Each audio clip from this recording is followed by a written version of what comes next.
Hi guys. Hi hello. അപ്പം അറിയാം ഡോക്ടറെ, നമുക്ക് അധികം വരുന്ന പേഷ്യൻസ് ആണ് മിസ്സിംഗ് ടൂത്തായിട്ട്. അപ്പം അവരോട് നമുക്ക് ആ ടൂത്ത് റീപ്ലേസ് ചെയ്യാം. ഈ ടൂത്ത് റീപ്ലേസ് ചെയ്തില്ലെങ്കിൽ എന്തൊക്കെ പ്രശ്നങ്ങൾ ഉണ്ടാകാം, എന്താണ് നിങ്ങൾക്ക് അവരോട് പറയാനുള്ളത്? ഈ മിസ്സിംഗ് ടൂത്തുമായിട്ട്, അതായത് പല്ല് പോയിട്ട് ഒരുപാട് പേഷ്യൻസ് നമ്മൾ എടുത്ത് വരുന്നുണ്ട്.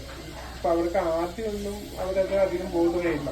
ഒരു പല്ല് പോയി കുഴപ്പമില്ല, വേറെ പല്ല് ഉണ്ടല്ലോ എന്നുള്ള ആറ്റിറ്റ്യൂഡായിരിക്കും. പക്ഷെ ആ ഒരു പല്ല് പോയതുകൊണ്ട് കുറേ കാര്യങ്ങൾ സംഭവിക്കും. എന്താണെന്ന് വെച്ചാൽ ഇപ്പൊ താഴെയുള്ള ഒരു പല്ല് നമുക്ക് പോയി എന്ന് വിചാരിക്കാം. താഴെയുള്ള ഒരു പല്ല് പോയി അതിന് നേരെ മുകളിലുള്ള പല്ല് കുറെ കാലം കഴിയുമ്പോഴേക്കും മെല്ലെ മെല്ലെ ഇറങ്ങി താഴോട്ട് വരും. താഴോട്ട് വന്നു കഴിഞ്ഞാൽ ആ പല്ലിന്റെ ഇടയിലൊക്കെ ഫുഡ് കൊടുക്കാൻ തുടങ്ങും. പിന്നെ ചിലപ്പോൾ ആ പല്ലിന് ആട്ടം വരും, ഇളക്കം വരും. അപ്പോൾ അത് എടുത്ത് കളയേണ്ടി വരും. പിന്നെ അതേപോലെ എവിടെയാണോ മിസ്സിങ്, ആ മിസ്സിങ്ങിന്റെ രണ്ട് വശത്തുമുള്ള പല്ല്, രണ്ട് സൈഡിലുള്ള പല്ലുകൾ ആ സ്പേസിലേക്ക് ഇങ്ങനെ ചരിഞ്ഞ് വരും.